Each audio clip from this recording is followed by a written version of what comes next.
Hello everyone, I'm back for another update here. I'm back out in Jefferson National Forest. I'm enjoying this winter wonderland as we now have, we've been covered with snow since the Sunday before this.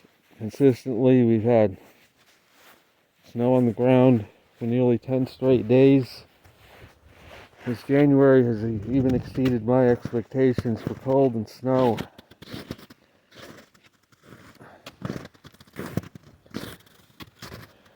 And I'm currently on a trail I haven't taken very often because it brings you by some houses and private property at one point. I was just trying to find a way to get around that area without alarming these people that live there. I already had one encounter some time ago with those people. They did say I could use their land, but I just don't like scaring people by walking by their house.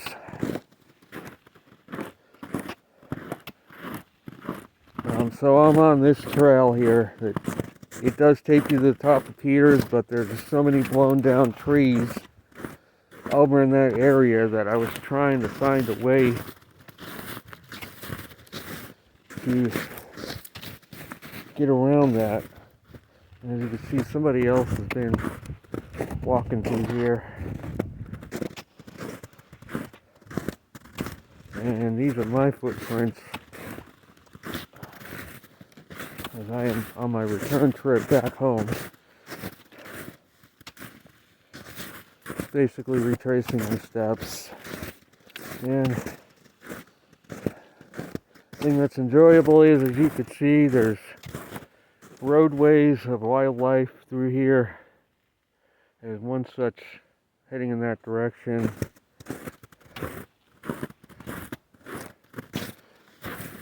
And deer travel, and other wildlife, bear as well, travel through corridors in the forest. As you can see here, there are no tracks.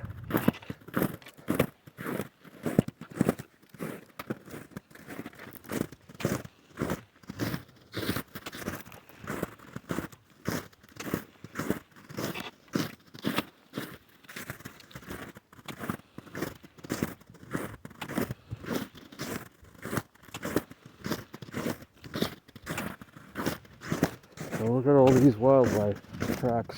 There's another corridor heading in that way. And of course the corridor follows this trail as well.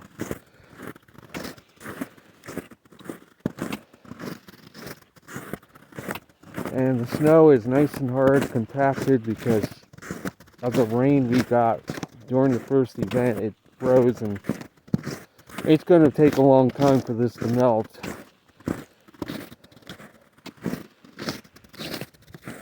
And this looks like could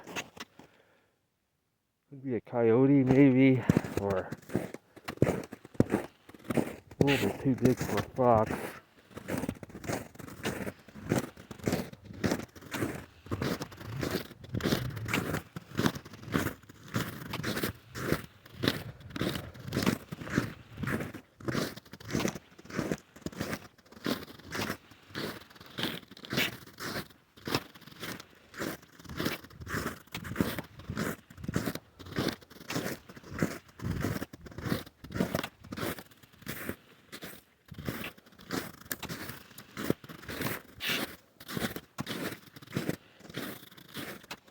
So yeah, as I said in the beginning, this January has exceeded even my expectations for cold weather.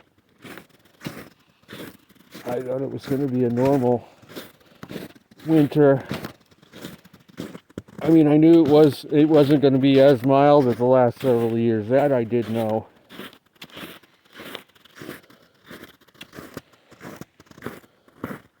But this has been just amazing this January.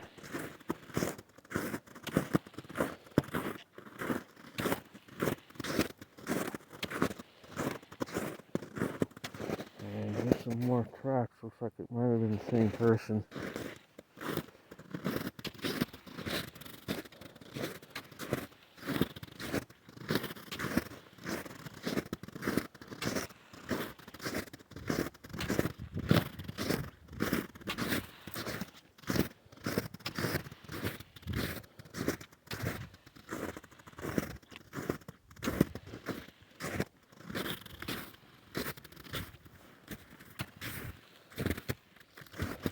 So what I haven't talked about much is the California wildfires, what ultimately caused them.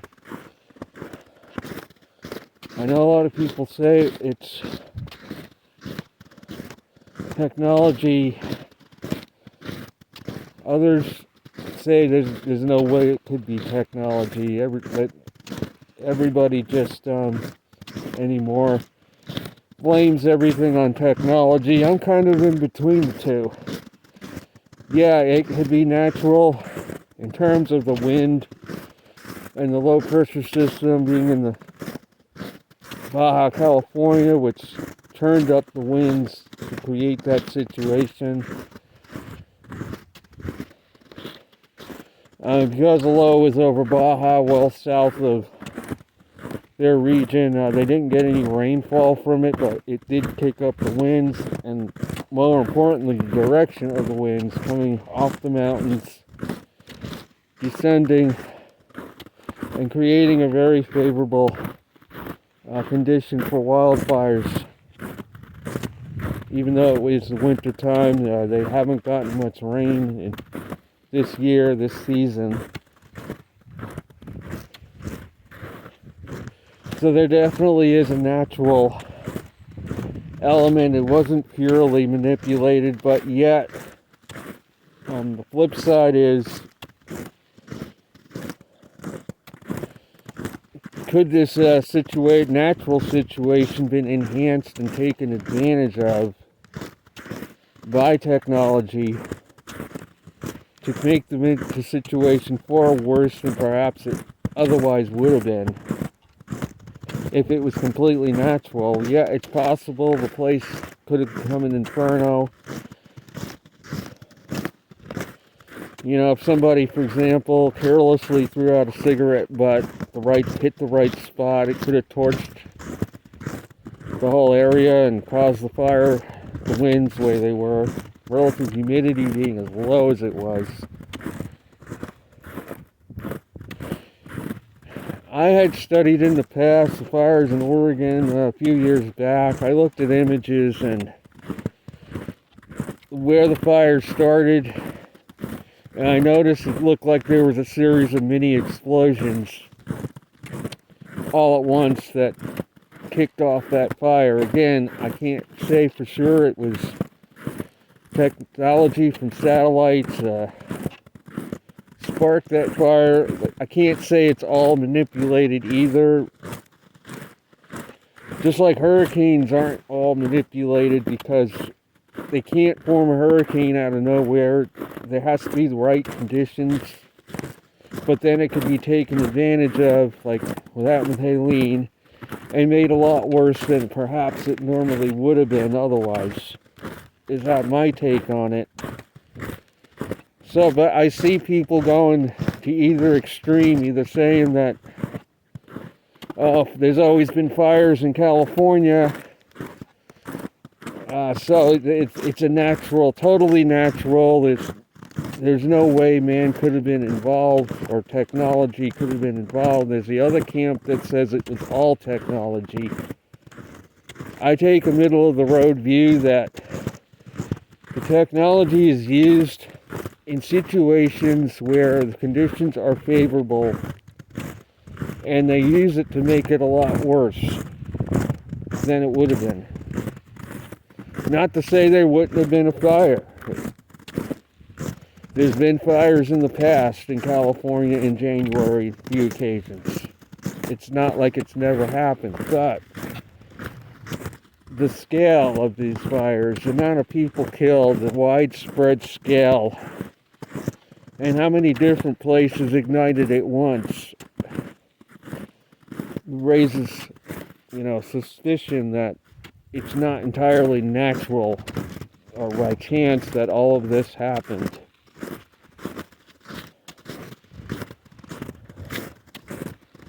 So that's the fires in California. I take the middle of the road view on it.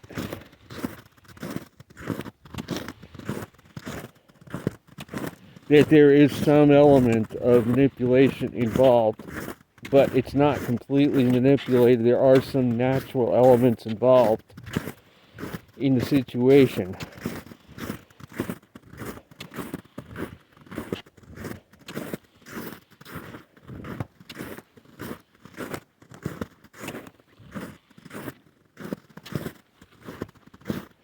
Just like with Maui a few years ago, that was taken advantage of. You had unusual strong trade winds blowing, and they took advantage of it apparently.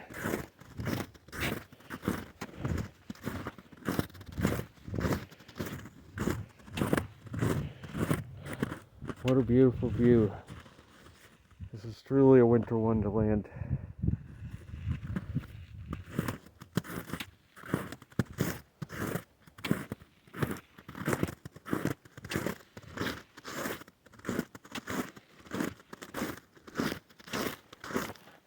The indications are that this winter, the cold pattern is going to persist into perhaps February.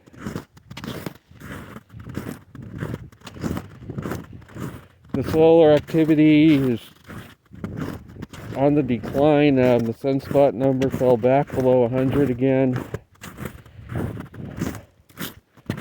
After a temporary resurgence of activity a few weeks ago. And the cosmic ray count is beginning to come back up. It's up to -6 now. When I last checked, around -6.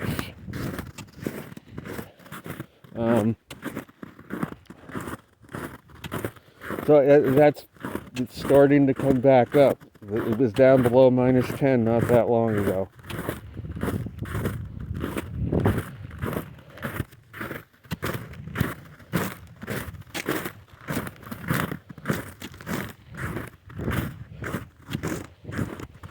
So it is apparent that solar max, there were so far two peaks in the solar max. The first one was in March 2023, when apparently the northern hemisphere peaked out, and then the southern hemisphere followed this past August.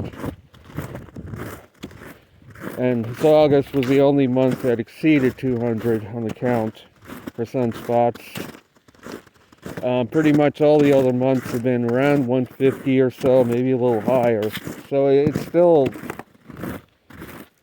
a weaker than normal cycle. So if this is correct, we still could be qualified for a ground solar minimum because we have two consecutive weaker solar cycles under our belt for the first time since the early 1900s. First two decades of the 1900s were weak.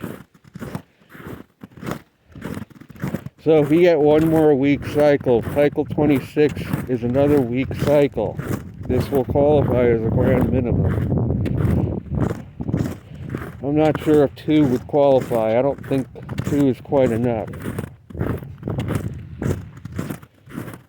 But I looked at the chart, and I've touched on this. We've had 70 years of elevated solar activity. Even cycle 20,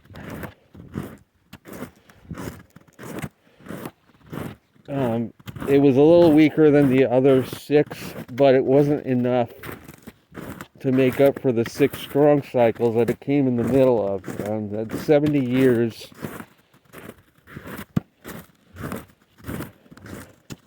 of elevated activity we're coming off of.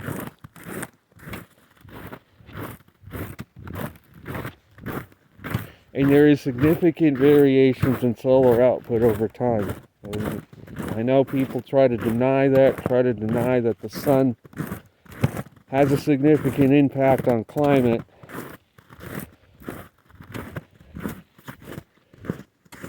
But any analysis of solar activity and temperatures will bear out that the sun has a significant role in determining our climate.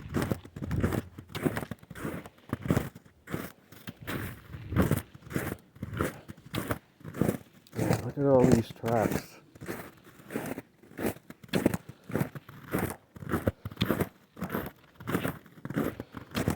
And if the solar activity continues to decline, because that's the reason we're having a kind of a zonal pattern right now, is because we're in a solar max, coming off of high activity the past few months. But if the activity continues to diminish on the sun, we may get some winter storms, perhaps February or March, that will come up more up the East Coast. Right now, the flow is too zonal. You know, to get into a snowstorm for the East Coast, it's difficult when you got a zonal flow because the lows all just go out to sea and don't turn north up the coast. We need a more meridional jet stream to do that.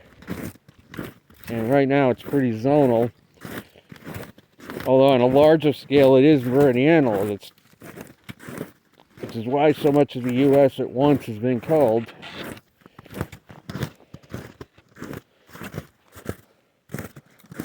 Look at all these tracks.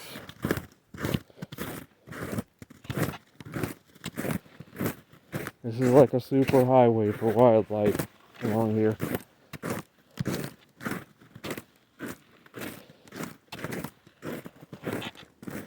Yeah, so if the sun continues its decline in activity, perhaps February or even March might bring some more, perhaps nor'easters.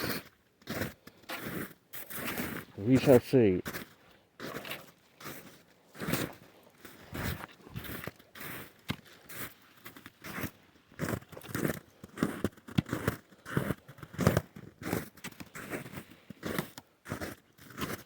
I'm going to run this video another couple minutes just to show you the super highway of wildlife at this trail. So much wildlife. Here's a major junction right here of one trail heads off in that direction down into the valley, it looks like, and the other one continues straight.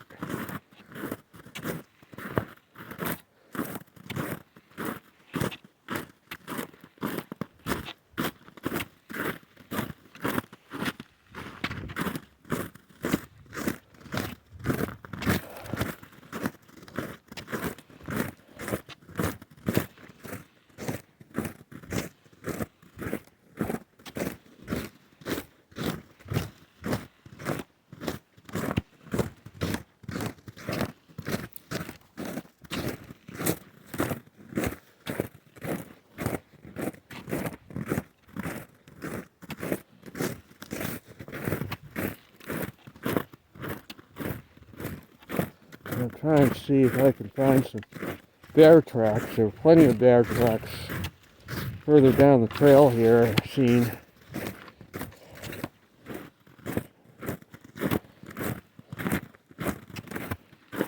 Now look at how many deer tracks there are. You don't realize till there's snow on the ground how traveled this path is for animals.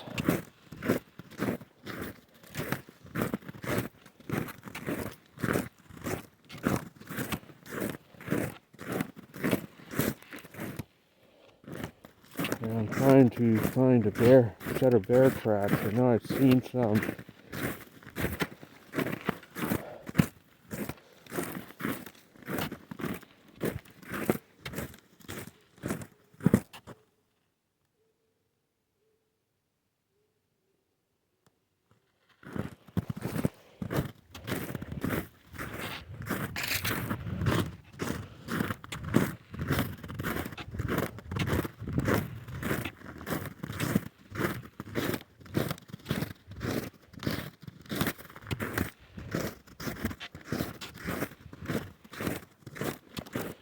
So I guess this is going to be it. I don't know how much further up the bear. I know I had seen bear tracks further up the trail here, coming up this way. Lots of them in some spots.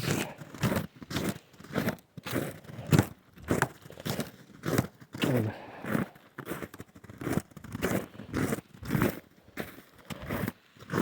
so the trail continues straight and then turns to the left. It goes kind of over that way. Might be able to see it, kind of. That's going to be it. I'll be back soon.